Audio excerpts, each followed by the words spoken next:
আজিৰ পৰা মই মোৰ ঘৰৰ কাম আৰম্ভ কৰিছোঁ, কিন্তু নাজানো কিমানখিনি আগবাঢ়িব পাৰোঁ। সময় লাগিব, তথাপিতো চেষ্টা কৰিছোঁ। কিন্তু দিয়া নিজৰ হেৰি দি নহয় আৰু মানে আপোনাৰ চৰকাৰৰ ফালৰ পৰা দিয়া। পিছত আগলৈ এতিয়া বৰ্তমান অলপ পিছলৈ বনাইছোঁ, মানে আপোনাৰ পুখুৰীৰ ওপৰতে। আজি আমাৰ খুঁটা পুতা দিন আছিলে, খুঁটাত আমি পূজা কৰি কৰি মেলি ল'লোঁ। তাৰপিছত আপোনাৰ মই লগতে গিটিবিলাকো চব মই জা ইটা ভাঙি পেলাই দিছোঁ, যিটো আমাৰ পেকেট ইটা বুলি কয়, সেইটো ভাঙি পেলাই গিটিবিলাক বনাই পেলাই দিছোঁ, মিক্স কৰি পেলাই আমাৰ যিটো কিনিব পাৰে তাৰ গুটিৰ লগত। চাওঁ কি হয় কিমানখিনি, কাৰণ পুখুৰীটোৰ ওপৰতেই ঘৰ পৰিলে, পুখুৰীটো কমচে কম 7 ফুটমান মাটি উঠাব লাগিব। 13x14 আছে এটা ৰুম আছে 11x13। মছলা নিজেই মাৰিছোঁ। সেইদিনাখন মিস্ত্ৰী যোগালীজন নাহিলে, সেইকাৰণে আমাৰ অসুবিধা হৈ গ'ল। মিস্ত্ৰীজন আহিলে, তেওঁৰ লগত মই নিজে লাগিলোঁ। তাৰপিছত আমি দুয়োজন আৰু হাজবেণ্ড ৱাইফ মিলি মাটি গাড়ী ট্ৰেক্টৰ দি পেলাই দুয়োটাই মাটি কাটি চব মাটি পেলাই পুতি আছোঁ। মানুহ লগোৱা নাই, মানুহ লগালে পইচা বহুত লাগে। তথাপি চাওঁ, নিজে যিমানখিনি পাৰোঁ কৰি যাওঁ, যেতিয়ালৈকে শক্তি আছে।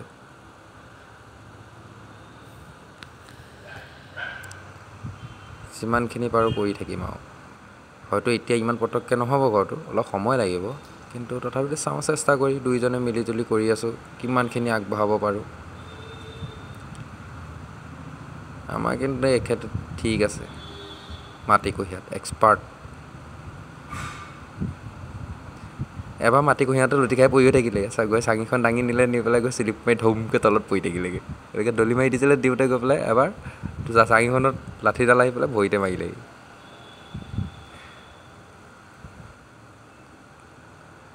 নিজে কৰিম বুলি কৈছে কাৰণে আৰু নিজে কৰি আছোঁ, বোলে মানুহ নালাগে লগাবলৈ, আমি নিজে কৰিম দিয়া যিমানখিনি পাৰোঁ। পিনটোলৈকে উঠাই লওঁ, পিনটো উঠোৱাৰ পিছতহে, পিনটো মানে পুখুৰীৰ মাজত পৰিলে তলত জালি দিব লগা হৈছে। বিম বহাম ওপৰত, এতিয়া এই পোষ্টখিনি উঠাই লোৱা আছে, তাৰপিছত তাৰ ওপৰত বিম বহিব, বিমৰ ওপৰতহে ঘৰটো উঠিব আৰু। ইমান হেভি ঘৰ নহয় আৰু, তথাপিতো যিমানখিনি পাৰোঁ কৰি যাওঁ,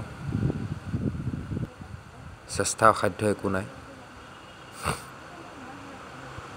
খালি আপোনালোকে আশীৰ্বাদ কৰিব, যাতে মই যিটো কামটো কৰিছোঁ যাতে ভালে কুশলে হয়, কোনো অপায় অমংগলে দেখা নিদিয়ে, ভালে কুশলে বনাই ঘৰটো হয় যাতে।